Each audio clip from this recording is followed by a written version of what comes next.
el spotlight.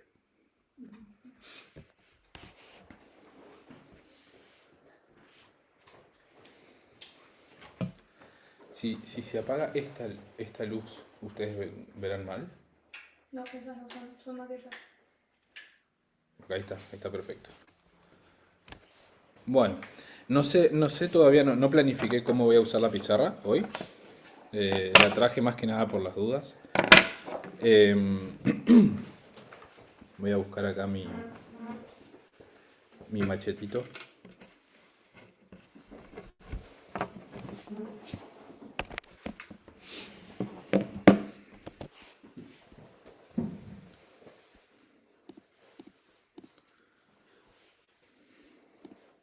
Bueno.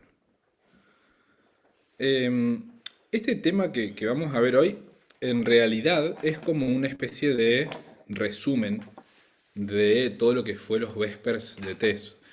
No de todo, claramente, fueron muchos temas complejos y largos.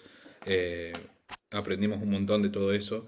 Y creo que en este tema lo que TES intentó hacer fue como enfatizar un poquito más parte de lo último que se había hablado, ¿sí? Em, a mí algo que me quedó mucho de este tema, por lo menos que resonó más conmigo, tiene que ver un poco con la aplicación individual que le vamos a dar nosotros a esto. La idea, por supuesto, es que podamos aprender algo, eh, pero, pero me gustaría que podamos reflexionar en nuestras dinámicas, en todos los entornos en los que nos movemos, en nuestras dinámicas con nuestros amigos, con nuestras familias, con nuestros compañeros de trabajo. eh, y ahora vamos a ver por qué estoy diciendo yo todo esto. De los presentes acá, ¿alguno no vio el Vesper, el último Vesper de Tess, en el que ella habla esto de... Porque me gustaría hacer el ejercicio que ella hizo con alguien que no lo haya visto, si es posible. ¿Vos lo viste? Yo no lo vi. ¿Vos no lo viste? Nadie vio. Esto de palabras, eh, imágenes, tipo, por ejemplo, yo te digo casa y vos tenés que pensar en una imagen. Yo te digo luna, tenés que pensar en una imagen. ¿No se acuerdan? ¿No vieron eso? No. Bueno, entonces vamos a hacer algo. Eh, Me gustaría que pasen al frente. Eh, y la idea es, no vamos a hacer todo el ejercicio, pero una parte que me parece la más importante. Vamos a ver si esto funciona. Sí, funciona. Pero si alguien me... Ah, no, traje específicamente...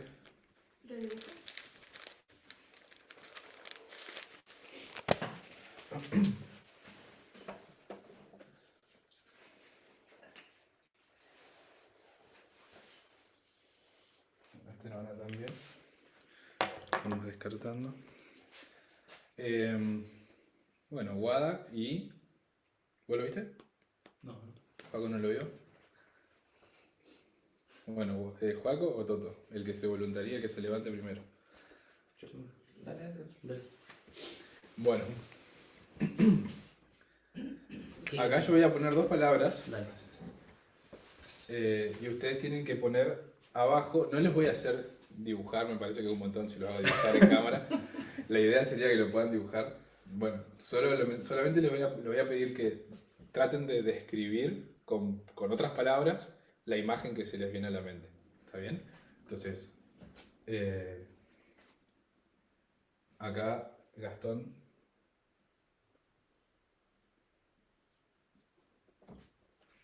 ¿Sí? Y acá Guada.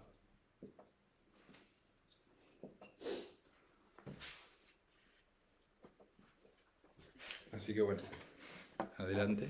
O sea, ¿qué palabras se me vienen a la mente cuando...? Una imagen, y vos describís esa imagen, cómo se ve esto. Y vos al lado, describime cómo te imaginas ese auto. Una diosa. Yo no sabía.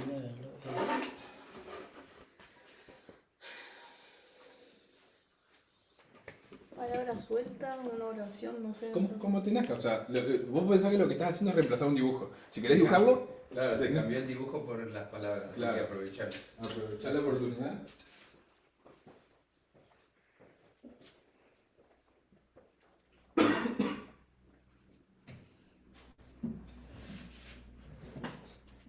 Sí, pero Era difícil. Pero está bueno. Está buenísimo.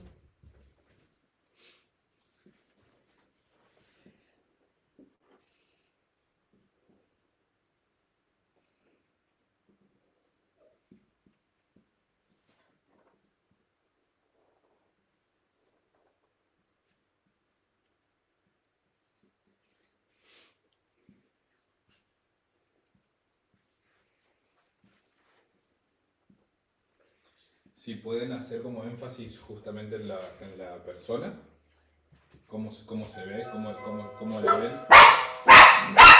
¿Ah, sí? Por ejemplo, sí, exactamente.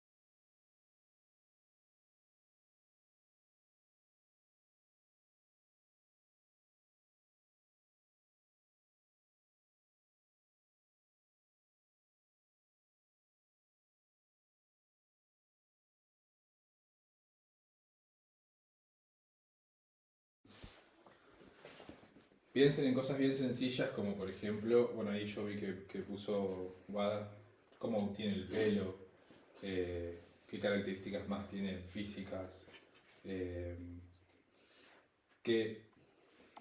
cuántos años tiene. Póngale un numerito al lado. En su imagen que se hicieron, qué edad tiene esa persona.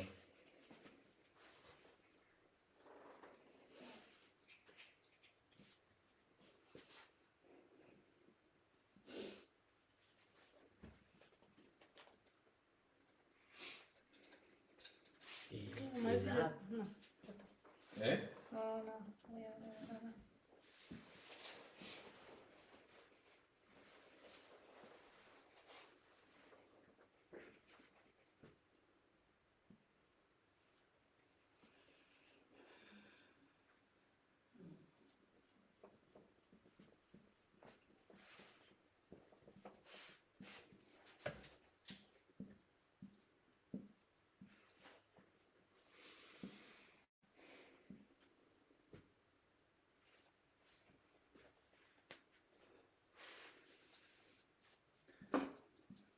Todo está un poco bloqueado me parece. No sé si... qué complicado. Raro, ¿Ya está? te explico poco. Me encanta la imagen que dibujaste, Wada. Bueno, que describiste.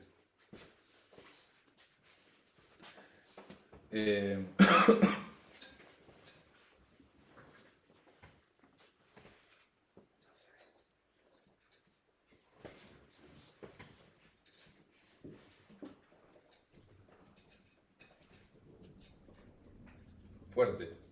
Fuerte y desconcertante. ¿Tiene barro o no tiene barro? Sí, claro. Y poneme acá la edad que tiene, Oh, imagino. más o menos. Que es como una persona grande, anciana, pero al mismo tiempo no con los rasgos ancianos. Bueno, pero ¿cómo te lo imaginas? Más o menos, un rango de edad. No, es 60. 60. Bueno, listo. Muchas gracias por la participación. No sé si... ¡Ah! Acá se ve al revés. Déjenme... No. Acuérdate que se despeja bien. Acá se pesca. Nosotros vemos bien. Ah, vemos ok. bien. Bien, pero lejísimos que no distinguimos. ¿No se distingue? Bueno, A ver. Igual lo Yo vamos a porque leer. estoy en el cel, por eso. Bueno, Acá, o sea, el ejercicio siempre sirve, por supuesto, ¿no? Porque ahora la idea es que que hagamos una apuesta en común también, ¿no?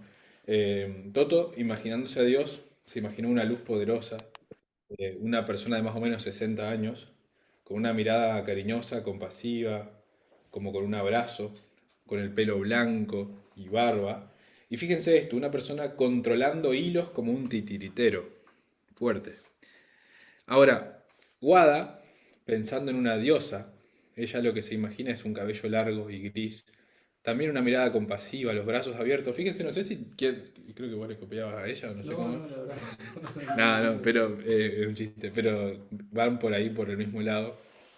Tiene una túnica simple, larga hasta los pies, con algunas arrugas en su cara y en las manos. Me encantó. Y le puso una edad de 65 o 70 años. ¿Qué es lo que me pueden decir ustedes? Vamos a hacer énfasis puntualmente en la descripción de Wada. ¿Quién hubiese pensado en esa imagen que Wada se imaginó de los presentes? Sean sinceros. Yo pensé más joven, Más joven como cuánto, más o menos. soy sincera. Como ¿Entre cuánto? ¿Entre cuánto y entre cuánto? 35 y 40. 35 o 40. ¿Alguien más? Sí, la connotación de la palabra diosa para mí tiene más a ver con, Algo pagano para mí como... sí, una cuestión de tipo, Griega. sí, Ah, exacto, Porque una mujer, probablemente pelo claro, marrón o rubio, pero sí, claro, que tenga unas trenzas, que tenga ojos color miel, Ajá. alta, delgada. sí, ¿Qué edad? Y como esa de las 20 25, no sé, 35, 24. para esa época no más de 20, te diré. sí, sí, es cierto. 20, 25, A 35. mí cuando se me habla cuando pienso en diosa, pienso en las diosas griegas y se me ocurren 4 nombres por lo general. Afrodita y Atenea como los sujetos más jóvenes dentro de las deidades griegas. Y luego se me ocurre Demeter y Hera como personajes un poco más grandes, pero tampoco mucho más grandes. Ok. En comparación con, por ejemplo, las distintas imágenes que tenían de Zeus como prácticamente un viejo. Sí, Bueno, les cuento un poquito lo que dice Mika. Mika dice, conmigo salió medio raro ese experimento porque con Dios me vino un triángulo abstracto y con Diosa sí la imagen de una deidad de fecundidad. Me vino un objeto de ídolo femenino embarazado. Creo que fue literal con que Dios me vino el que creemos que no lo imagino con forma y Diosa me vino la única representación pagana, podría ser una griega también. Edurne dice un dios viejo con barba, diosa joven. Y no sé por qué Mika puso Dale Toto, creo que porque te estabas demorando mucho. Ah, no, porque ya, no, no, porque ya había terminado, no sé por qué, después le preguntamos. Anciano era la palabra. Facu y Colo dicen, pongan en Google Dios y ver imágenes y contrasten con Diosa y vean lo que sale. claro, Sí, sí. bueno, sí, ahí sería más rápido el experimento. Eh, Ahora, la pregunta que les hago es, con lo que puso Toto, ¿alguien está en desacuerdo? Sí, yo ahora cada vez que oro y como que empiezo, querido padre, y ni bien lo termino de decir, que es una frase aprendida, tipo pienso, Dios no tiene género, ¿por qué decís padre? Dios no tiene nadie. Eh, como que, Yo por eso no lo sé por Dios. entonces como, tenemos algunas frases aprendidas y que hoy en día, ahora, no sabría cómo describirlo. Lo del triángulo abstracto que Mika dijo fue como, Ok, bueno, sí, bueno, pero es como claro, pero eso ya es una descripción. Justamente lo que estamos haciendo acá es apelar a lo que tenemos, al background que traemos, ¿no? Justamente el hecho, lo que estás diciendo de que inconscientemente empezás con el querido padre, ya confirmás que la imagen de Toto es la que vos en realidad tenés. Yo nunca puse características masculinas, más que la barba. Pero en tu cabeza Pero estaba así en mi cabeza está. sí, obvio, la nuestra, la de Sí, todos. sí, sí. obvio. Eh, y bueno, nada, esto a modo de, fíjense cómo las palabras y tienen imágenes asociadas en nuestra cabeza que son fuertísimas, digamos. Eh, y, y eso condiciona claramente nuestra conducta en la sociedad, por más de que nosotros no, no querramos admitirlo. Es como que si eso es lo que está automáticamente en nuestra cabeza, somos ilusos y pensamos que no tiene una correlación en nuestra conducta en el día a día. Así que por ahí quería empezar. Agus quiere decir algo. yo solo quiero decir que cuando pensamos en Diosa o la lista de palabras que hay en el pizarrón, ninguna denota poder, es todo como más amor. El otro también, pero dice poder, y que tiene que tiene un control El control, importante, ¿no? exacto. Y cuando pensamos en una deidad femenina, no pensamos en alguien que ostente por mucho poder Más que nada, como decía Mika, en la para fecundidad. gobernar o lo que Ajá. fuera.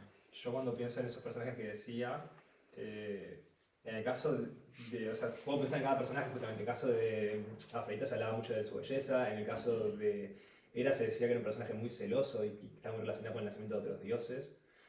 Después en el caso de Demeter sí era relacionado con la fecundidad, con el mantenimiento de la tierra, etc.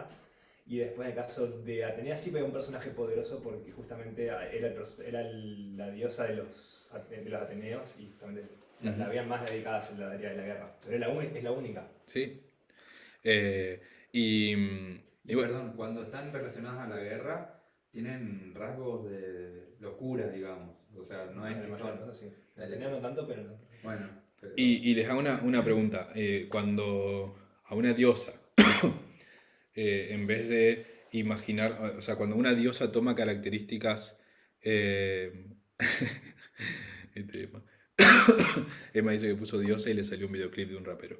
Y sí.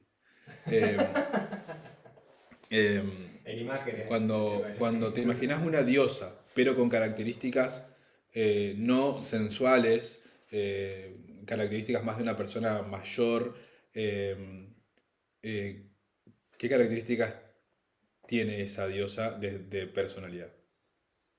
¿O en qué pasa a transformarse? Resentida y chinchuda, como Pero pintan a como, las reinas en las pero películas. como es diosa y tiene poder, ¿qué pasa a ser? Es Malvada, manipuladora. cruel, vil. bruja, Sí. ¿no? Es súper interesante eso. Un hombre viejo con barba y pelo largo pasa a ser un hombre tierno, sabio, y la mujer con poder, pero con una edad más avanzada pasa a ser una bruja, ¿no? Y es súper interesante que esas son las imágenes que nosotros asociamos automáticamente en nuestra cabeza y creer que en la sociedad nosotros funcionamos completamente diferente a eso es como medio que engañarnos a nosotros mismos, ¿no? Así que bueno, por ahí quería empezar. En realidad el tema, no sé si está tan relacionado con este ejercicio puntual. Yo voy a intentar hacer ese link a lo largo del tema. Em, entonces, Tess decía que cuando el movimiento se hizo... no, Wada puso diosa. Sí, exacto.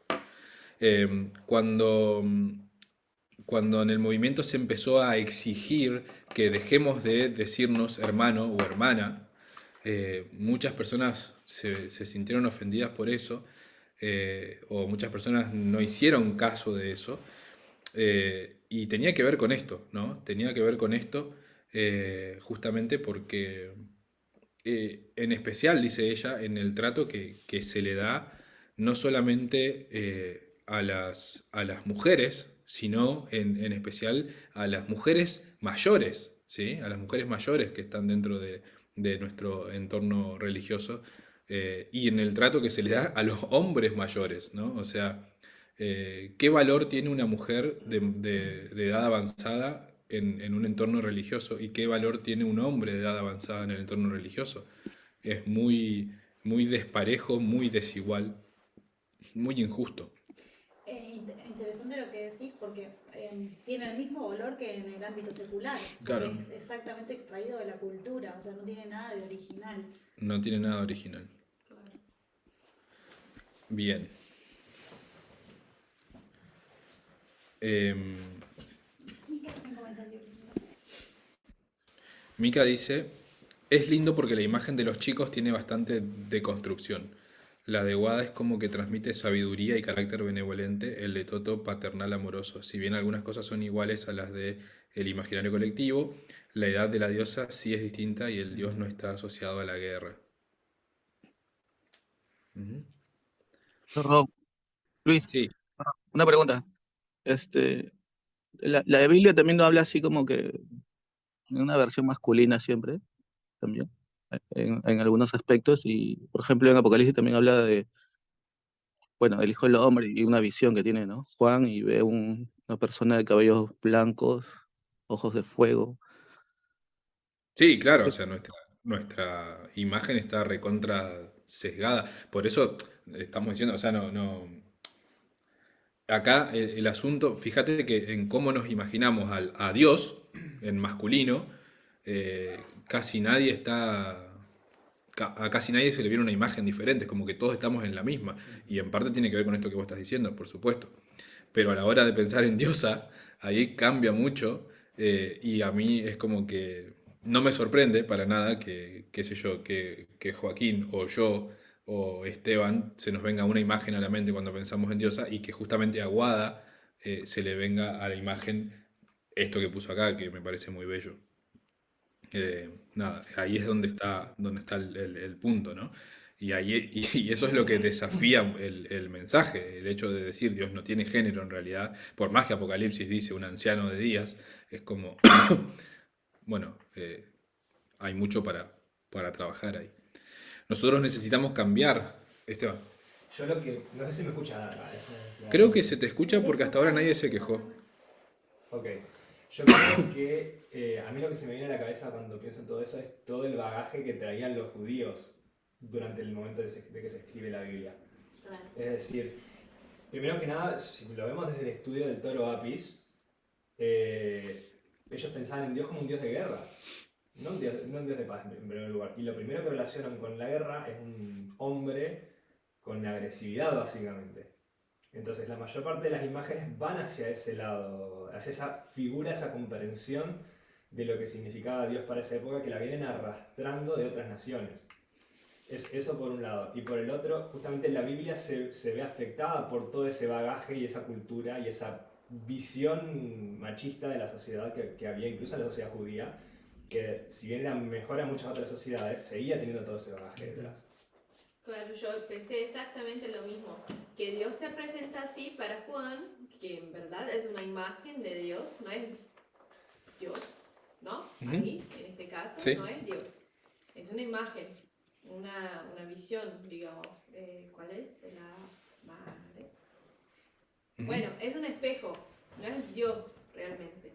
Entonces él se presenta como sería más aceptable. Él no se puede presentar como realmente es. Se presenta de una forma que lo puedan comprender. Claro, que puedan entender, por lo menos, más o menos. Que puedan en entender lo que él quiere transmitir en ese momento, Claro, ¿sí? En ese Y momento. también lo que nosotros tenemos en nuestra mente. Eso es Lo lo que que yo nosotros Porque, qué, y lo que nosotros tenemos en nuestra mente, porque cuando decimos Dios es como que nos da un poco de miedo, y cuando decimos diosa capaz no nos da tanto miedo. Y claro. más en algunos momentos pienso yo que también Dios se adapta a eso, a lo que nosotros vamos a entender con lo que Él nos dice. Pienso. Margaret levantó. Margaret tiene levantada la mano. ¿Será que quiere aportar algo? Sí, en realidad yo me hace acordar todas las veces que Jesús se dio contra todas las personas de la época, diciéndole que Dios era mujer, una mujer que perdió una moneda, Dios era una mujer que tal cosa, ¿viste? Y lo representaba a Dios como mujer. Tenía que ir en contra del pensamiento machista de la época también. Bien, el audio se escucha bastante como entrecortado, pero logramos entender. Acá varios están asintiendo con lo que estás diciendo. Es lindo ver que Jesús hizo varias parábolas representando a Dios de forma femenina. La verdad que también es algo como para tener en cuenta y considerar. Para estudiar, me parece. Para estudiar también, sí. Yo creo que otra cosa que también Dios tiene en cuenta a la hora de hacer, de hacer las visiones para sus profetas, etcétera, y también para las distintas figuras que aparecen en la Biblia, es la necesidad de una atemporalidad a la hora de transmitir. O sea, no puede solamente transmitir algo limitado en su totalidad, por lo menos al momento en el que lo está haciendo, sino que en algunos aspectos tiene que transmitir algo extra para el futuro. O sea, Dios sabe cuando da una visión o algo que no puede pensar solamente en el horizonte de corto plazo. Y por eso justamente es que con una buena metodología podemos extraer esa información. Gracias, Esteban. ¿Mica? Era parecido a lo que decía Esteban, solamente que agregando, y también como decían ustedes, ¿no? Nosotros tenemos que recordar ni la imagen de los ángeles, ni la de Dios, excepto Jesús que se hizo cuerpo, realmente sabemos cómo somos, o las visiones, todas son, como bien dijeron, representaciones que encima reinterpretó con lo que conocía de quien escribía. Y la verdad es que quizás podría ser que también tenga corporalidad, Dios no lo sabemos, o los ángeles. Supongamos que si tuviesen esa corporalidad similar a la de un hombre masculino, simplemente porque tiene sentido, no van a tener mamas, ni obviamente tampoco tendrían aparato reproductor, entonces tampoco es 100% un hombre humano ni una mujer.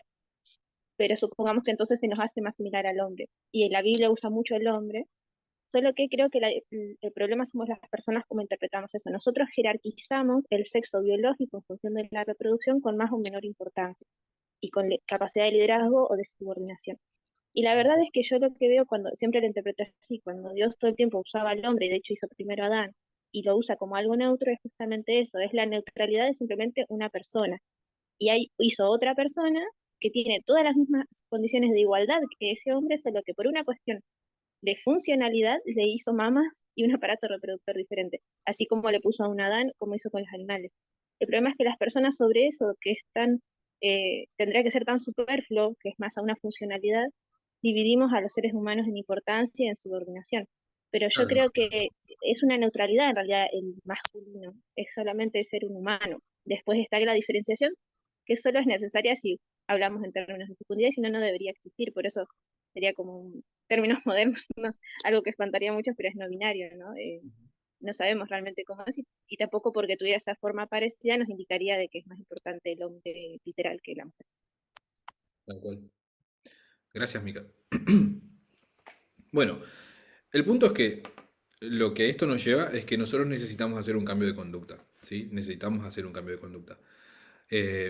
Y lo que por ahí nos pasó a muchos de nosotros, por lo menos yo me siento identificado con esto, es que cuando llegó el mensaje del clamor de medianoche, más allá de que vi venir una serie de dificultades y tormentas en el futuro, más que nada en el entorno en el que vivimos acá, yo estaba muy entusiasmado con el mensaje, o sea, era algo que no sé, como que estaba dispuesto a mucho por el mensaje, ¿no?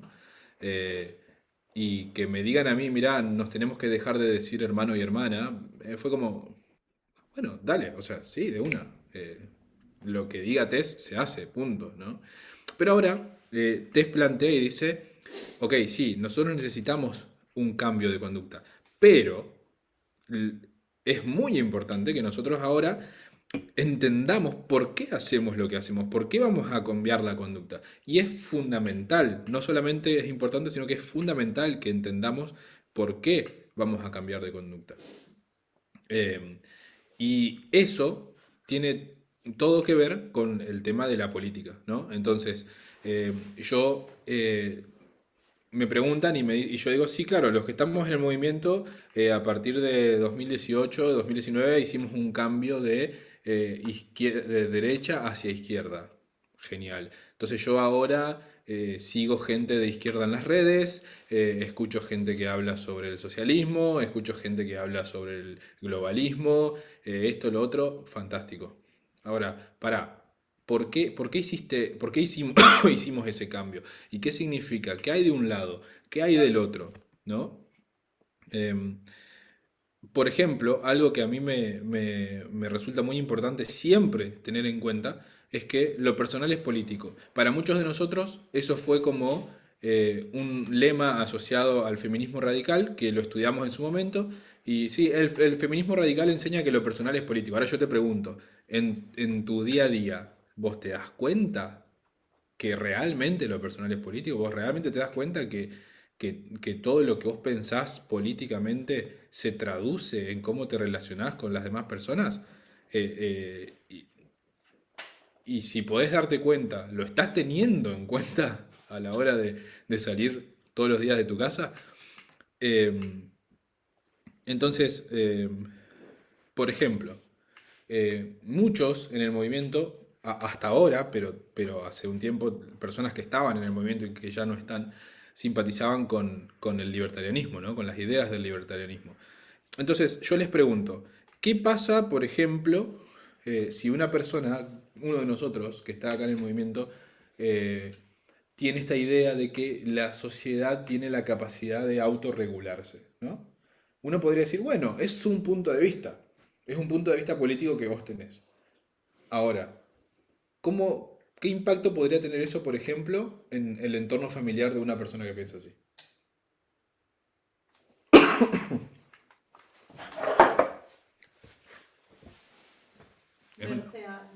Demostrar aversión a tener ciertas normas de conducta o tener cosas preacordadas. Total, ¿para qué? Si se puede regular en el momento. Ok. Claro, cada casa es un mundo también. Como que cada casa es un mundo, entonces cada casa tiene sus propias reglas, sus normas y si funciona, si avanza, bueno, ya está. Como que... También hay gente que no es coherente muchas veces entre lo que dice para sus ideas políticas y sus ideas personales o lo que aplica en su vida. Es como, pueden decir que políticamente la sociedad se autorregula, pero después en su propia casa no aplica esa misma reglamentación. Al mismo tiempo, bueno, saliendo un poco de que la sociedad se autorregula, yo pienso mucho en relación a la familia de esta persona que piensa como un libertariano. O sea, yo te puedo decir lo que quiera, solo no te puedo tocar. Entonces, principalmente un hombre, que son la mayoría, Exacto. los libertarianos son la mayoría hombres. ¿Qué van a hacer? Van a abusar de sus hijas y de su mujer, verbalmente, con sus actitudes, con sus actos, con lo que piensa, pero no la va a tocar. Nunca la toqué. Nunca toqué un dedo de mi hijo. Exacto. Bueno, pero y la mente la tocaste un montón. Exacto. Yo no sé si estoy tan de acuerdo con lo que plantea Esteban. O sea, a mí me parece que si, las personas que realmente están convencidas de una postura política, en su vida personal eso se refleja, Claro, sí o sí. yo lo que digo es que hay mucha gente que no es totalmente consistente en ese sentido. Ok, capaz no tienen tanta convicción. Exacto, pero no son capaces de darse cuenta de eso, de que si no es aplicable en tu propia vida, no lo puedes aplicar tampoco en la... Claro, a mí lo que me pasa, por ejemplo, a ver, hace un tiempito, hace unos días, con una persona muy importante para mí, digamos, estábamos hablando, y siempre se busca como, o sea, yo me doy cuenta que se busca como algún punto de contacto, ¿viste? Como tratar de no ser de no demostrar tanto radicalismo en los comentarios o lo que sea, tratar de congeniar, no, pero está bien, sí, es importante ocuparse de las cosas que sufren las mujeres en la sociedad, como para decir, bueno, yo trato de acercarme a vos, pero de repente en una discusión del minuto 0 al minuto 5 pasamos de ese nivel de amabilidad, si se quiere, y de buscar congeniar a sos un extremista, seguro vos estás del lado de las que le arruinaron la vida al actor Juan D'Artés, ¿viste? Por ejemplo, ¿no? Y fue fuertísimo escuchar eso y fue como, ok, yo no puedo continuar en esta conversación. Seguido a eso hubo comentarios de, vos sabés muy bien que las chicas de 16 años tienen más calle de lo que te imaginás y que estas cosas pasan. Y fue muy fuerte para mí escuchar eso porque todo lo anterior, eso de decir, no, sí, está bueno que te preocupes por estas cosas, hay que cuidar a las mujeres, hay que... mentira, o sea, tu posicionamiento político está ahí y en algún momento, ¡pum!, sale y se revela. Nada, acá Mika dice que una de las... Porque yo pregunté, ¿no? Lo de la consecuencia a nivel familiar de una persona que piensa eso es que no vería la desigualdad de género y actos de violencia intrafamiliares si existiesen. Que no es el problema. La falta de compasión hacia el entorno que esté en desventaja, pensando que si están mal, con adicciones, violencia de género, pobreza, etc., es por meritocracia y que es justo. Sí, tal cual. Lo mismo, a ver, pienso acá el típico argentino que dice que vuelvan los militares, que piensa eso, ¿no? Que vuelvan los militares, cuando estaban los militares esto no pasaba. ¿Cómo es en su casa, no? O sea, nada, ese es el primer énfasis que quería hacer. No sé si alguien tiene algún comentario. Yo creo que en ese sentido también me tocó vivir en mi familia la poca empatía con un miembro de mi familia.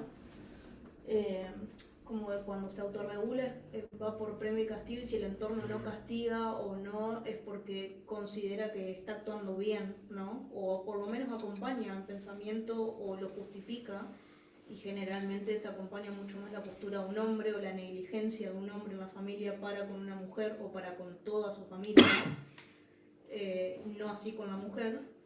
Y como eso, ¿no? De decir, bueno, te sentís sola o te aislás, y me parece que pasa mucho también eso no digo de una persona que tenga el pensamiento libertario dentro de una familia, sino una persona que no comparta ese pensamiento general de se autorregula todo y que queda aislada. Y lo veo también, o sea, es una imagen de la sociedad, de cuando vos no podés generar empatía con lo que siente el otro o lo que te está diciendo, che, esto me duele, esto me hace mal, esto es desigual, el trato es desigual, las condiciones son distintas, se termina aislando, ¿no? O sea, esperando esa autorregulación. Es como la sociedad no castiga, no avala esos comportamientos.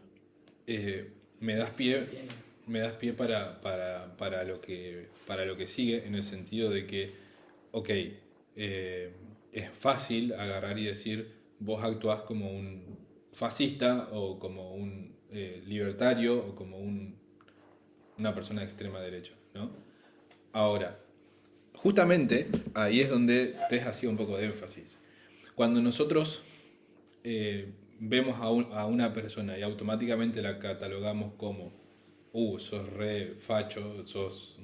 O sea, nunca, creo que ninguno de nosotros sale a la calle a decirle eso a la gente, ¿no? Pero por ahí pensamos, no, mirá, re de extrema derecha. Es mucho lo que pasa en Estados Unidos, ¿no? Entonces ella decía, por ejemplo, los camioneros de Canadá hacen una protesta. ¿Qué es lo que dicen los medios de izquierda? De ellos, de los camioneros de Canadá. Los medios de derecha, digo. No, los de izquierda. Los de izquierda. No me quiero mezclar. Que son todos supremacistas blancos y fascistas. Eso es, ahí están los fascistas, los racistas y supremacistas blancos, ¿no? Y entonces ella dice, a ver, entre medio de esas personas hay alguno que otro supremacista blanco, pero la realidad es que la gran mayoría no es supremacista blanco, sino que ¿qué es por lo que está protestando la gran mayoría de esos camioneros de Canadá? ¿Cuál es su preocupación? ¿Cuál es su lucha? La libertad. La libertad. Condiciones de trabajo. ¿Perdón, Graciela? Condiciones de trabajo. No, era en contra, era por el virus, era por la pandemia. Claro, Estaban protestando en contra de las máscaras y ciertas regulaciones gubernamentales para prevenir el avance del COVID. En ese episodio, perdón. Por la libertad personal por sobre la obligación de cuidar al vecino. Exacto. Acá comentan, Terry hace un paralelismo entre la violencia doméstica a nivel del hogar y la violencia estatal a nivel de las naciones, donde el patriarcado es el principio detrás de esto y lo que nos hace transitar hacia la ley dominical. Sí, sin duda. Entonces, esto que decía Agus me parece que es el punto, ¿no? O sea, ellos, la gran mayoría en realidad, por lo que están luchando es la libertad. Yo tengo la libertad. Entonces, pensar de que yo tengo esa libertad absoluta también tiene consecuencias a nivel individual, ¿no? Y acá es donde es importante que empecemos a hacer un repaso. Por la hora voy a intentar que sea un repaso breve de cómo fuimos avanzando en las temáticas, ¿sí? Por ahí algo que el punto de partida de este repaso tiene que ver con la necesidad de cribar o de filtrar lo que consumimos, ¿no? Los medios, las noticias, los artículos. ¿Por qué tenemos que hacer ese cribaje? ¿Cuál es la razón por la que tenemos que hacer ese cribaje? En una palabra o en una frase, ¿qué me dirían? Las mentiras nos dañan. Ok, pero nosotros estamos hablando de que no estamos cribando fuentes de derecha. Y tenemos dos corrientes de información, nosotros elegimos la fuente, la correcta corriente de información y ahí hacemos ese cribaje. ¿Por qué? Porque también Está existe bien, un sesgo. hay sesgos. ¿Qué más? Porque hay un espectro amplio y entonces tenemos que elegir el correcto. Ok. Tenemos que hacer estudio lateral, digamos, tenemos que ir viendo cada una de las cosas que estudiamos y no estudiar completamente. También entender las personas que escriben, por más que escriba alguien de izquierda, puede ser que esté alineada a pensamiento de derecha, como habíamos visto con el estudio de quién era, de Emma. Con el estudio de Emma vimos que o sea, las personas igual tenían conexiones. Muchas personas de izquierda tenían conexiones fuertes con las personas de derecha y tenían intereses similares. Entonces, Hay una cultura que permea todo eso, digamos. Interesante. Y la raíz, o sea, el concepto fundamental de por qué necesitamos hacer ese cribaje es porque la izquierda tiene serios problemas. sí. ¿Sí? Entonces, eso es importante también por lo que veníamos conversando antes. Yo les decía, es fácil asociar la conducta de una persona a alguien de derecha, a alguien fascista, a alguien libertario. Ahora, nuestras conductas, que son extremadamente sexistas también, ¿por qué las tenemos? ¿No? Si supuestamente somos personas de izquierda, ¿no? Entonces, ese cribaje que nosotros tenemos que hacer a nivel de lo que consumimos, de las fuentes de izquierda que consumimos, tiene que ver con un escudriñamiento personal que nosotros también tenemos que trasladar. No solamente hay que analizar en detalle qué es lo que pasa con esas fuentes, sino tenemos que hacer lo mismo con nosotros, realizar en detalle qué es lo que está pasando con nosotros, ¿no? Entonces, usar la política como una parábola de lo que nos pasa a nosotros me pareció genial, porque cuando nosotros identificamos los problemas de la izquierda, realmente podemos tener un panorama más claro de nuestra realidad interna, personal, ¿sí? O como movimiento, o como lo que sea. Entonces, ¿qué pasa? Si yo veo una manifestación de camioneros como los de Canadá, o si veo una marcha de personas con armas en Estados Unidos, y mi respuesta a eso, esos son los supremacistas blancos, si yo eso es lo primero que digo y lo único que digo, si yo digo, mirá, ahí están los fascistas, o si alguien me hace un comentario y es como que yo pienso para adentro, este es refacho, y sigo con mi vida, eh, ¿qué es lo que estoy haciendo en realidad? Desvías el foco Estoy del desviando el foco. problema, ¿verdad? ¿Hacia dónde? Hacia un problema que no tiene que ver con el problema de verdad que es la libertad sobre la igualdad, que es lo que ellos creen. O Exacto. sea, ahora ya el problema tiene que ver con personas que son blancas y hombres y no solamente con un tema de, de machismo o o de otras cosas que tienen que ver con la libertad. Ya no me toca a mí el problema.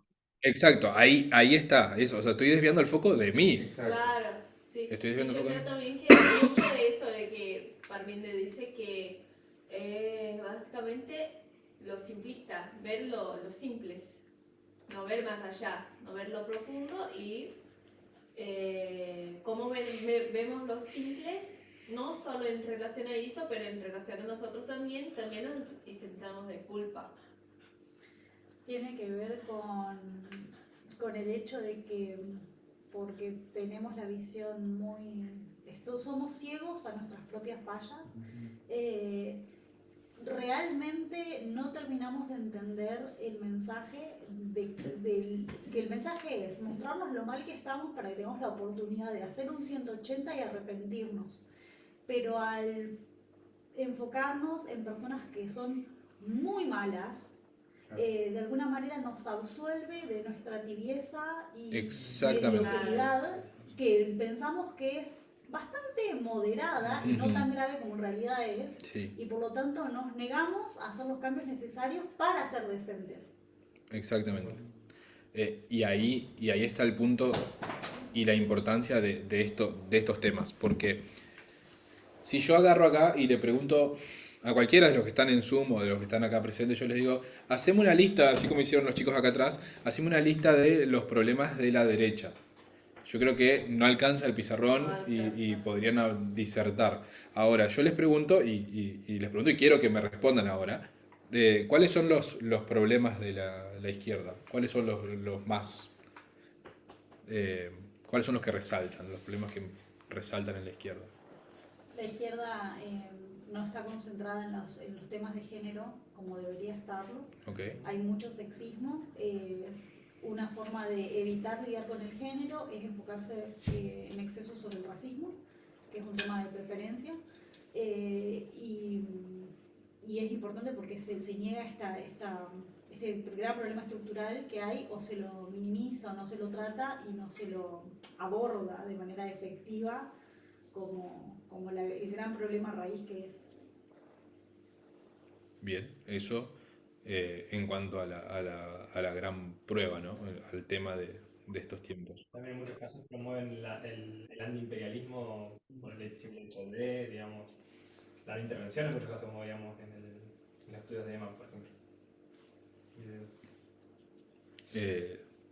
Sí, bueno, pero la derecha también, justamente, totalmente. o sea, y la derecha más peligrosa promueve la no intervención. Sí, totalmente. Y ahí es donde por ahí puede donde haber, se cruzan. donde se cruzan, ¿no? Pero lo que vos decías, cuando vemos, por ejemplo, Max Blumenthal y Grayson, podemos ver que gran parte de la izquierda no tiene ningún drama con Rusia, con China, con las cosas que pasan ahí. Entonces, ¿hasta dónde hasta dónde somos antiimperialistas? ¿No? A veces con tal de atacar un sistema que ellos consideran errado, hacen oídos sordos o ojos ciegos a problemas muy relevantes de países que hacen oposición a esos sistemas. Exactamente. Y no habría que hacerlos. Hay una frase que dijo Tess que a mí me gustó mucho, que fue esto: reconocer las fallas de Estados Unidos no implica ignorar el imperialismo ruso. ¿Se entiende? Claro. Reconocer, o avalarlo tampoco. Sí, reconocer las fallas de Estados Unidos no implica avalar el imperialismo ruso. Que es la clásica, ¿no? Cuando vos das una opinión feminista, vos sos comunista, ¿no? Vos podrías ser un fiel ciudadano ruso seguidor de Putin, ¿entendés? Eso es lo que te dice la gente automáticamente y es como... Es una falsa dicotomía. Sí. Tal cual. Es un falso binarismo de ideología. ¿No? Tal cual. Entonces, por esto es que es tan importante cribar las fuentes de izquierda. Porque hay mucha información ahí que desvía el foco de donde debería estar. Entonces, voy a repasar porque yo la verdad que no estoy mirando mi machetito y ya se dijeron un montón de cosas que pensaba decir. Si alguien tiene algo para comentar, siéntase libre. Edita dice, tienes razón, Agus. Luis, entonces tienes los mismos problemas de derecha, prácticamente. ¿O algo que diferencia? No tienen los mismos problemas que la derecha. No, o sea, hay muchos. Las extremas. ¿Vos decís la extrema izquierda y la extrema derecha? Sí. ¿Tienen los mismos problemas? No creo que tengan los mismos problemas. Pero Agus ha dicho unas características, no se pareció. Dice esto de que la izquierda sabe comparar, pero no contrasta, y la derecha contrasta, pero no compara. Entonces, son problemas diferentes que en algún punto quizás tienen por ahí algunos puntos en común, como por ejemplo el no intervencionismo, pero son problemas diferentes, pero son problemas. Y el problema, uno de los problemas principales fíjense, y eso a mí Bueno, no es que me dio gracia, pero yo resoné mucho con esto. Y Tess dice, uno de los principales problemas de los medios de izquierda es que son perezosos, son holgazanes. Entonces, cuando van a cubrir una información, es facilísimo agarrar y decir, ah, ahí están los supremacistas blancos fascistas, ¿no? Claro. Los hijos de Mussolini ahí están caminando en la calle, ¿no? Y, y es lo mismo, o sea, ¿por qué hacen eso? Porque son perezosos y no quieren trabajar, no quieren hacer el trabajo que tienen que hacer. Y entonces, ¿nosotros qué nos pasa? Exactamente lo mismo. Entonces, no cribamos las fuentes de izquierda como deberíamos, no buscamos identificar el problema como deberíamos, porque nosotros preferimos trasladar eso, extrapolar eso a nuestra vida privada, personal. Aus. Que, o sea, todo lo que estás diciendo es tal cual, pero vale la pena recordar y remarcar también el hecho de que, ¿por qué ocurre eso? ¿Por qué la izquierda nunca se termina de radicalizar lo suficiente? ¿Por qué hace esas transigencias o esas concesiones? Es porque busca ganar mayor apoyo con el público general, que el público general, la persona promedio, es una persona que tiene un montón de ideas que son súper erradas y dañinas para el funcionamiento de la sociedad. Y si ellos realmente no harían ese señalamiento o intentaran apelar a que el público cambie más de idea, perderían mucho apoyo y muchos seguidores. Y eso hubiera costado muchas más elecciones. O sea, básicamente nunca hubiera ganado la izquierda, nunca, en Ujú. ninguna elección. Exacto. Si no hubieran hecho transigencias y tratar de mostrarse centristas o moderados. ¿Por qué? Porque la gente, los seres humanos somos malos. ¿Cuántas personas hay que realmente querían la igualdad de las personas negras en la época de la Guerra Civil? 3, más o Sí. menos. Y nunca se imaginaban que esto iba a decantar en el Estados Unidos que hay hoy, que está bastante desegregado, integrado, etcétera, pero que sigue habiendo mucho racismo. Entonces, cuando uno realmente expresa una idea que es súper radical para la época, pero que uno piensa que es correcta y hace una apelación, no obtenés consenso, no lo obtenés. Entonces esos diarios lo hacen también como estrategia política. Y es lo mismo que hacemos nosotros en nuestra vida personal cuando nos relacionamos con otras personas y tratamos de parecer que no somos tan radicales en lo que pensamos para caer bien y no perder relaciones. Exacto. No, y ahí es donde, por eso yo decía que yo me identificaba mucho con esto, ¿no? O sea, hace cuánto tiempo por ahí vengo permaneciendo en círculos y en conversaciones sin hacer intervenciones muy jugadas, eh, por el simple hecho de que yo sé que si hago tal comentario, listo, me cancelan, ¿entendés? Y sí, así nos movemos, con tibieza. Eh, entonces, algo que era importante en este tema era, necesitamos saber en qué estoy en desacuerdo, en qué estamos en desacuerdo con la derecha, en qué estamos en desacuerdo con la izquierda, específicamente en qué estamos en desacuerdo. Porque si yo no sé en qué, te decía, si no sabes en qué estás en desacuerdo, entonces es muy probable que termines del mismo lado en muchos aspectos, ¿no? Y eso es lo que nos pasa. Sí, Em, Luis, perdón. O sea, lo que quería decir es que eh, quizás, como dicen, en la izquierda y derecha tienen problemas y tenemos que ver eso. Y en el caso de la izquierda, ¿no? Que al final de cada, en la ley dominical es la izquierda la que lleva la ley dominical, prácticamente. O sea, lo que vamos a depender de la izquierda, por decir así, porque ellos son los que cambian, o los que se unen a la derecha, por decir así. Entonces, ellos ahorita lo que yo veo es que tienen problema de racismo, de sexismo, o sea, en los puntos que nosotros más tocamos del mensaje, pero no en la ideología de género. O sea, es lo que quería saber, si lo diferencia de esos, en los puntos vitales, ¿no? no sé si entendí bien lo que dijiste, o sea, que no tienen problemas con la ideología de género.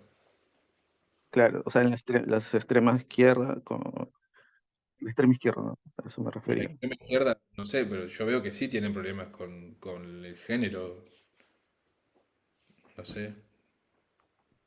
O sea, por eso, ellos desvían del tema principal, por ejemplo, ¿no? El género, cuando hablan del imperialismo y todos esos temas.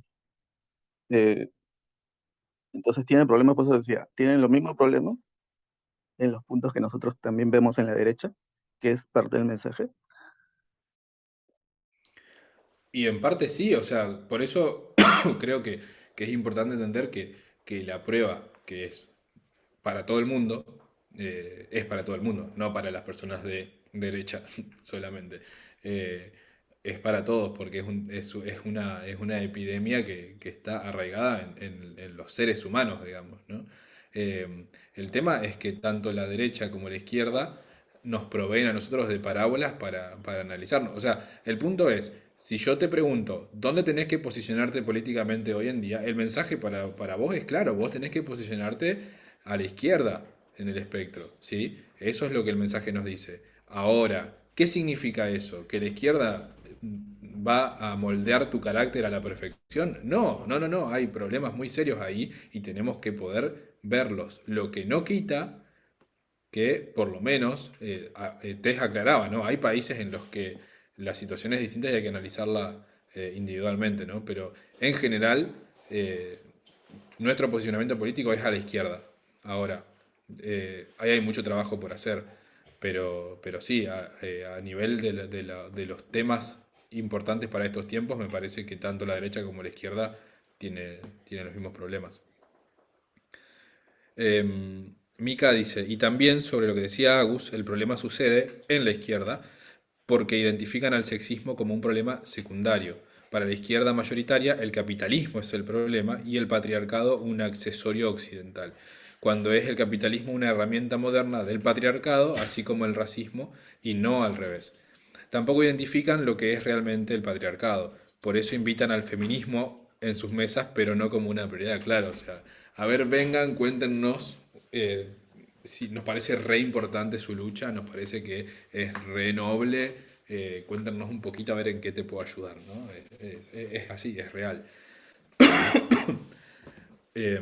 Bien, vamos a ir cerrando.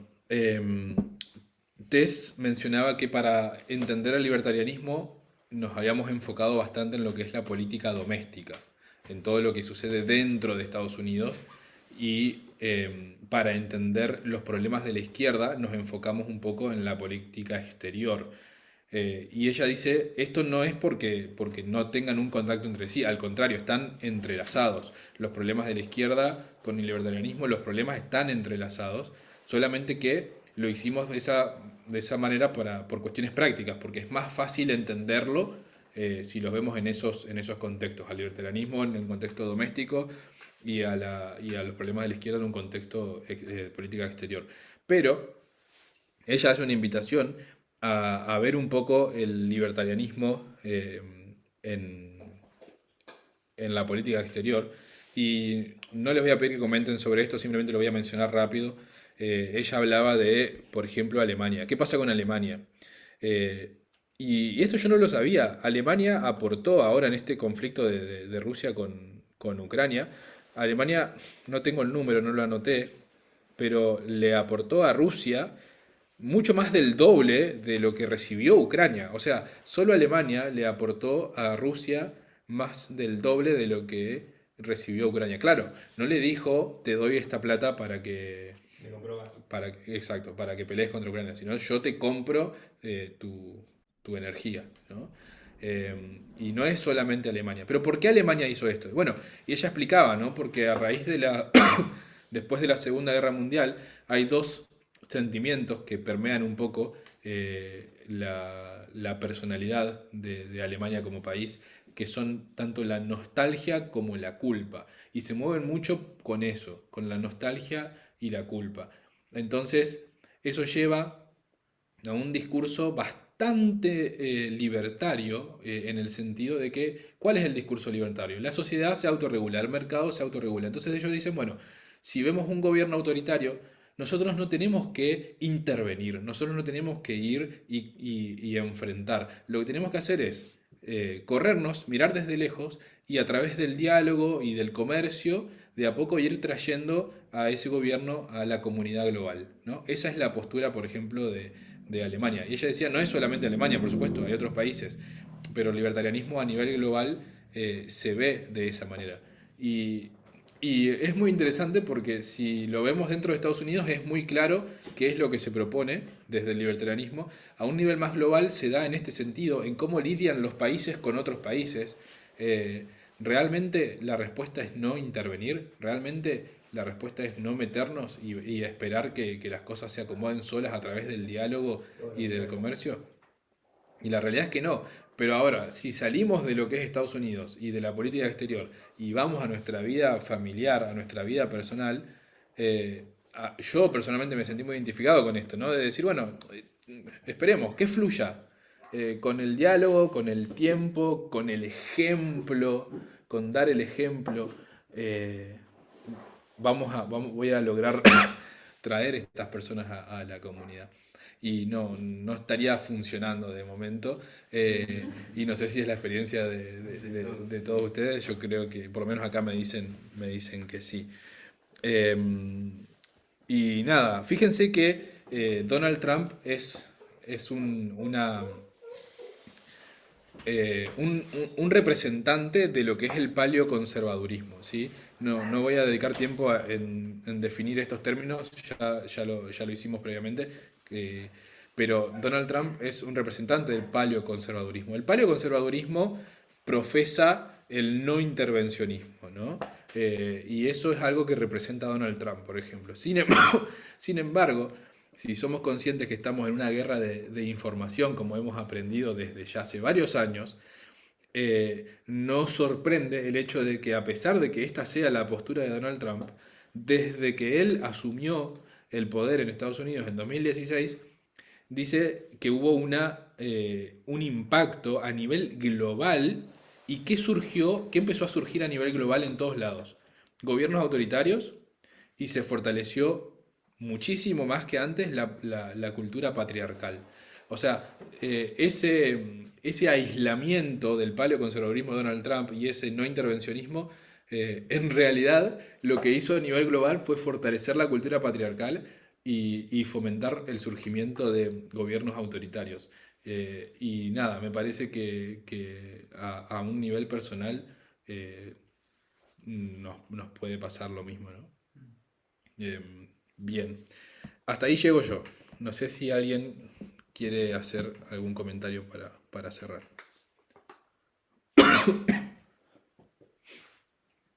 Bueno, voy a hacer una oración y después de última, si hay algo más, lo mencionamos, ¿ok?